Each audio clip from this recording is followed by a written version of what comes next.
اهم من الشغل تنظيم الشغل. لو انت عندك عزومة او بتشتغلي والوقت معاكي، مفيش وقت اللي انت تظبطي الفطار، ورمضان وقته صغير. السلام عليكم ورحمة الله وبركاته، حبايب قلبي، عاملين ايه؟ يا رب تكونوا بخير. في فيديو النهاردة تحضيرات لأول يوم رمضان. كل سنة وانتوا طيبين. النهاردة يا بنات اليوم بتاع السحور، يعني تاني يوم كان هيبقى أول يوم رمضان. ف ليله السحور بقى، تمام. بس ففي شويه حاجات كده هنظبطها ليوم الفطار لتاني يوم، يعني خليكي معايا بقى وحطي لايك للفيديو.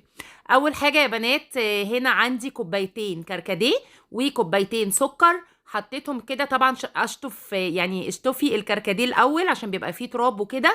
وبعد كده انزلي عليه بميه سخنه وغطيه وسيبيه كده ايه يتنقع حوالي 4 5 ساعات، وهنرجع له تاني. تمام. هنا يا بنات عندي نص كيلو خروب، وهحط عليه برضو كوبايتين سكر. خلاص، وهحطه بقى ايه على النار، ده مش هنقعه. انا كده نقعت الكركديه، وهبتدي اكرمل السكر مع الخروب بالشكل ده على النار. هو طبعا ليه كذا طريقة تقدري تكرملي السكر وبعدين تنزلي عليه بالخروب، ولكن انا النهاردة هعمله بالطريقة دي. الطريقة دي برضو حلوة جدا والنتيجة بتبقى حلوة. كرملت السكر مع الخروب يا بنات لغايه ما لونه كده، وبعد كده هنزل عليه بميه عاديه من الحنفيه يا بنات، مش ميه سخنه. هتلاقيه كده ان هو اتجمد معاكي، ما تقلقيش خالص. اول ما هيبتدي يغلي هيفك، بصي اول ما هتقلبيه كده هتلاقيه يفك معاكي. تمام. بالنسبه يا بنات للكركديه طبعا في انواع، فالافضل ان انت تجيبي الاسواني، ده بيبقى حلو وبينزل لون كده، بيبقى حلو قوي، بيبقى طعمه حلو. الخروب بقى يا بنات، انا طبعا الحاجات دي كنت جايباها من فتح الله من العطاره. بجيب الحاجات دي سايبه، الخروب والكركديه والسوبيا وكده، وهعمل معاكم ان شاء الله الفيديو الجاي السوبيا. المهم بقى يا بنات الخروب سبته كده غلى غلوتين، وهطفي عليه واسيبه كده ايه يهدى شويه، وهنرجع له تاني.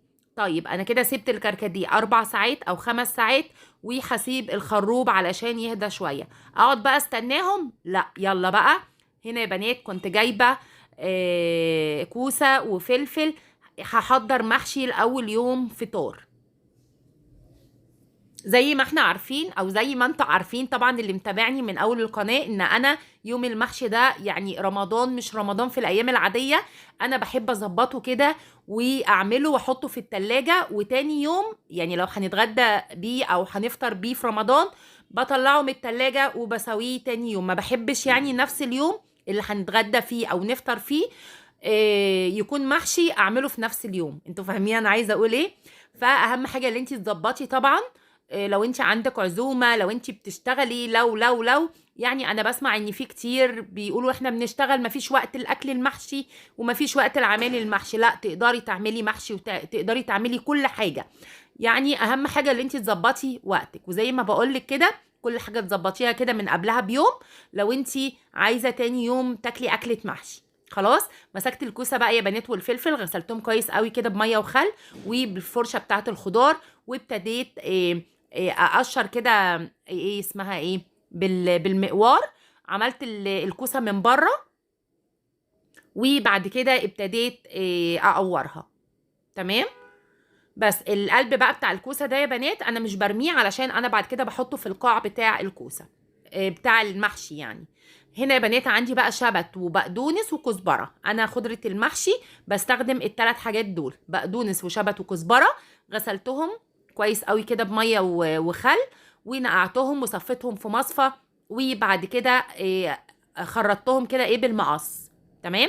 حطيت طاسه على النار، حطيت شويه زيت، وحطيت كده ايه حوالي معلقتين ليا. دي يا بنات الليا بتاعت الخروف مقطعاها كده قطع صغيره، وحطيتها كده ايه مع الزيت. لو انت مش بتحبيها ما تحطهاش. تمام.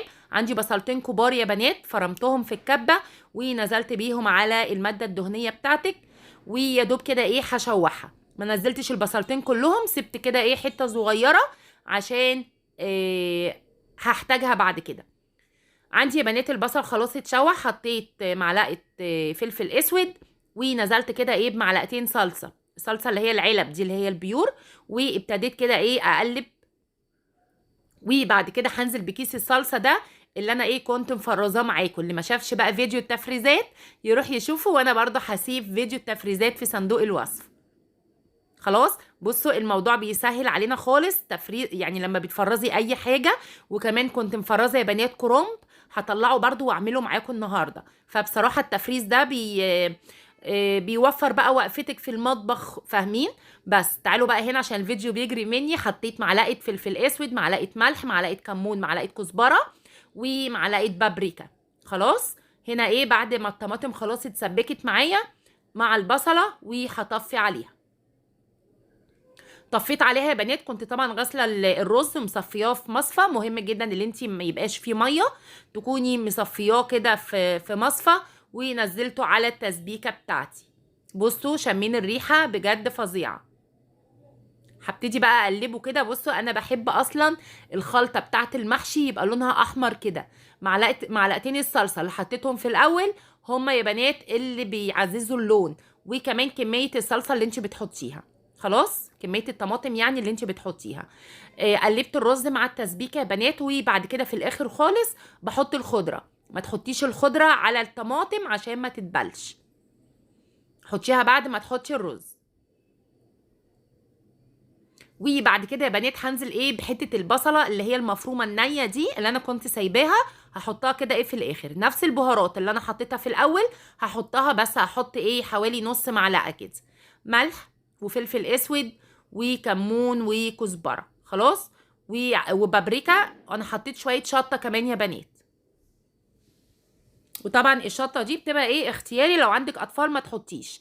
هنا يا بنات عندي البطايه دي. البطه دي تعالوا بقى نغسلها. دي يا بنات بط العابد، انتوا عارفين ان انا بستخدمه وبحبه جدا، في البيت بنحبه يعني. بط العابد ده يا بنات بيتباع بالكيلو، بتلاقيه متوفر في اي سوبر ماركت، في فتح الله وكده. تقريبا الكيلو كان بحاجه و90 جنيه. يعني مثلا البطايه دي يا بنات 2 كيلو 700 كانت عامله 240 تقريبا يعني.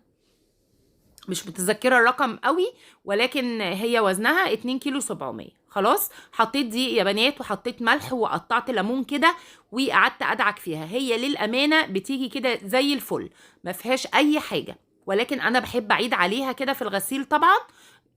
بس وبدعكها بقى من بره ومن جوه بالدقيق والملح والليمون.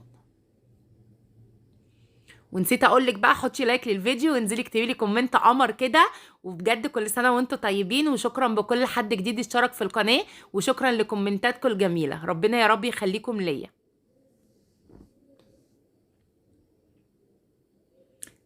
كده يا بنات خلاص البطه غسلتها كويس قوي، وعصرت كده ليمون، ودعكتها بالليمون والملح والدقيق كده، وبقت زي الفل.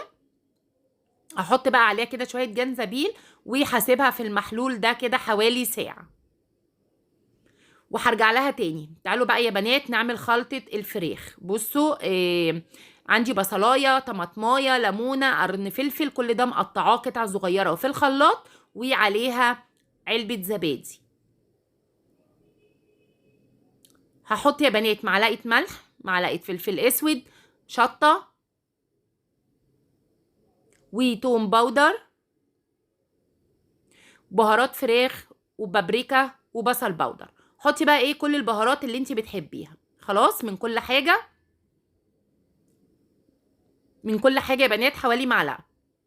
خلاص، وهحط كده حوالي 3 معالق زيت، ومعلقة خل، وصويا صوص لو مش موجودة عندك خلاص ممكن تستغني عنها. هخلط بقى كل الكلام ده كده في الخلاط لغاية ما كله كده يختلط معايا. التتبيلة دي يا بنات بصوا طعمها وريحتها تحفة. تقدري تعمليها البط، تقدري تعمليها الفراخ، بجد حلوة قوي. انا يا بنات هتبل بيها الفرخه دي. هبتدي كده افتحها كده، اغرزها يعني بالسكينه، وبعد كده هبتدي اتبلها. تمام. كل الحاجات دي يا بنات في ليله السحور يعني كل الحاجات دي هتتحط في التلاجة. وان شاء الله الفيديو الجاي هقول لكم بقى الفراخ دي هنسويها ازاي، والبطه والمحشي وكل حاجه بتفاصيلها. وهنعمل رقاق كمان، وهنعمل سفره حلوه قوي ان شاء الله هتعجبكم، تاخدوا منها افكار لاي يوم في رمضان. مسكت الفرخه بقى يا بنات، تبلتها كده بالخلطه دي ما بين الجلد وبين اللحم ومن جوه ومن بره، بصوا كل حته كده.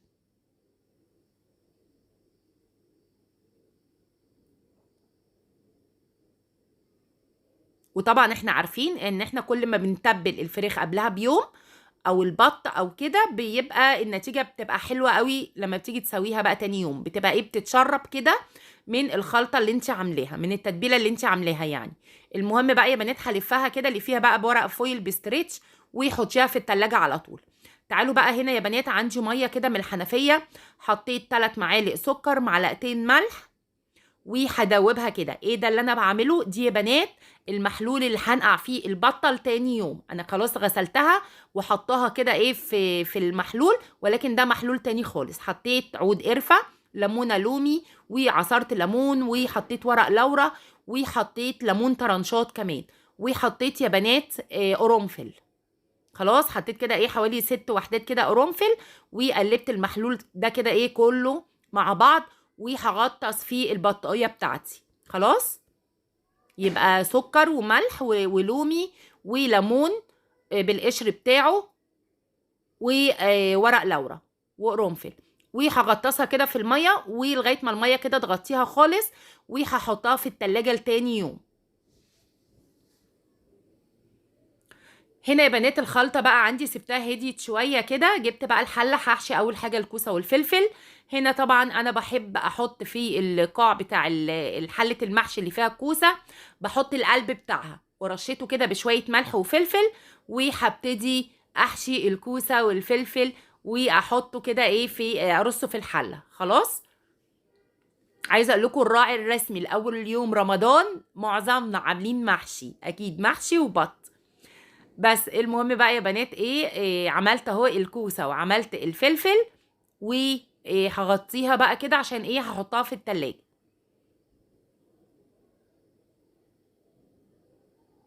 هنا يا بنات كان عندي الكرنب ده كنت مفرزاه معاكم، فطلعته بقى كده اول ما صحيت يعني من النوم، طلعته عشان يفك، وفعلا اهو فك. خلاص همسك بقى ايه هحشي بقى ايه حله كرنب.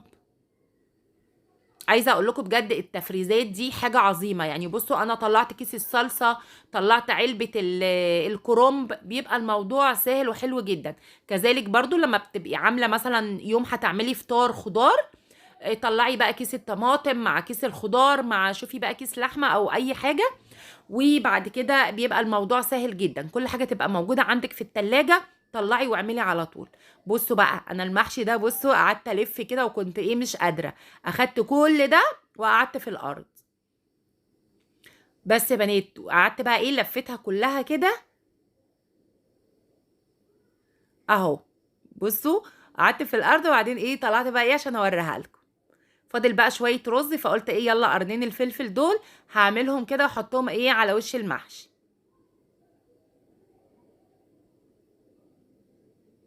كده خلاص يا بنات اهو حشيت الفلفل والكوسه والكرنب، هحطه بقى ايه كده في التلاجة. السمبوسك، بصوا سفرة رمضان ما تنفعش من غير سمبوسك بصراحة. إيه، هنا يا بنات برضو العصاك ده انا كنت مفرزاه، إيه كنت حاطه عليه جزر وحاطه عليه فلفل الوان، فانا ضفت عليه بس شويه جبنه موتزاريلا كده لما طلعته. وبصوا برضو الموضوع سهل يعني، قمت بقى ولا عصقت ولا سلقت كرنب ولا عملت صلصه ولا حاجه، بيبقى الموضوع ايه فعلا سهل جدا. الحاجات دي يا بنات انا كنت عاملاها في تحضيرات رمضان، إيه كنت معصقه كده كام كيس لحمه مفروم يعني. خلاص وهعمل كده ايه شويه سمبوسك. تقدري طبعا تعملي الحشو اللي متاح عندك، بتتحشى اي حاجه، ممكن جبنه قريش، جبنه كيري، زي ما انت عايزه. وعايزه اقول لكم كالعاده يعني بجد، بصوا حضرت السمبوسك وحطيته في التلاجة عشان اقليه على الفطار تاني يوم، وللاسف نسيته. انتوا فاكرين رمضان اللي فات والله العظيم كان نفس الكلام، نسيت طبق السمبوسك برضو ايه احمره، معرفش ليه بيتنسى، ولكن هيتعمل تاني يوم يعني مفيش مشكلة. المهم بقى يا بنات ايه لفيت السمبوسك اهو، حطيته في اكياس كده وحطيته في رف التلاجة على اساس ايه اللي انا هحمره يعني تاني يوم، ولكن اتنسى زي ما قلت لكم. فانت تقدري لو انت عايزة تفرزيه حطيه بقى في الفريزر على طول كده. كده يا بنات خلاص فات 4 ساعات على الكركديه، خلاص نقعته. بصوا مركز ازاي يا بنات، بصوا لونه. بجد لما تيجي تشتري الكركديه بلاش تسترخصي، في نوع رخيص وفي نوع بيبقى اغلى شوية، اللي هو الاسواني ده بجد بيبقى حلو جدا. بصوا بجد فظيع. سبته اتنقع بقى يا بنات في ميه سخنه وسكر، وبعد كده هصفيه. تمام. السكر بقى ده بتقدري انت تتحكمي فيه. بعد ما هصفيه مش هرمي الورود بتاعت الكركديه طبعا، هحط عليها ميه تاني وهرجعها على النار تاني. بس دوقي بقى انت الكركديه بتاعك، حسيتيه عايز ميه؟ طبعا ده مركز. بصوا تقيل ازاي. تقدري طبعا تزوديه ميه وتقدري تحطيه في اكياس. بصوا ده بقيه الكركديه، الورود يعني بتاعته، حطيت عليها ميه وسكر ورجعته على النار تاني. الكركديه بنات بقول لكم ان هو مركز، تقدري تعبيه كده في اكياس، ولما تيجي تطلعيه فك يعني عشان تشربوه، حطي عليه تلج، زوديه ميه، ظبطي سكر، تقدري تضربيه في الخلاط برضو مع شويه سكر مع تلج، بيبقى ايه، بيديكي نتيجه حلوه جدا. فانتي بقى ايه اللي بتقدري تتحكمي في اللون بتاعه، ولكن انا بصراحه ما بحبوش خفيف. بتقدري تتحكمي في اللون بتاعه، بتقدري تتحكمي في السكر. فانت ايه، اتعبي نفسك كده واقفي يوم كده، اعملي شويه كركديه وشويه خروب، عبيهم في اكياس وحطيهم كده في الفريزر. تصحي الصبح طلعي كيسه، طلعي كيستين، على حسب احتياجك، تسيبيهم يفكوا ويبقى ايه جاهز للفطار. بدل ما تبقي كل يوم تقومي تعملي فطار وتعملي مشروب، لا، هو فعلا اللي ممكن يتعمل كل يوم وسهل جدا. الصوبيا بصوا كله بيبقى كله في الخلاط. ان شاء الله الفيديو الجاي هقول لكم على طريقه الصوبيا. فهي الصوبيا انا بعملها ايه طازه كده على طول، اضرب في الخلاط واصبها. عندي ولادي بيحبوها، ولكن انا بصراحه ما، لا مش بحبها. تمام. ولكن انا بالنسبه للكركديه والخروب فانا بحب اعمله كده في اكياس واحط في الفريزر. طلعي بقى ايه كل يوم كيس كيستين، بيبقى الموضوع حلو جدا.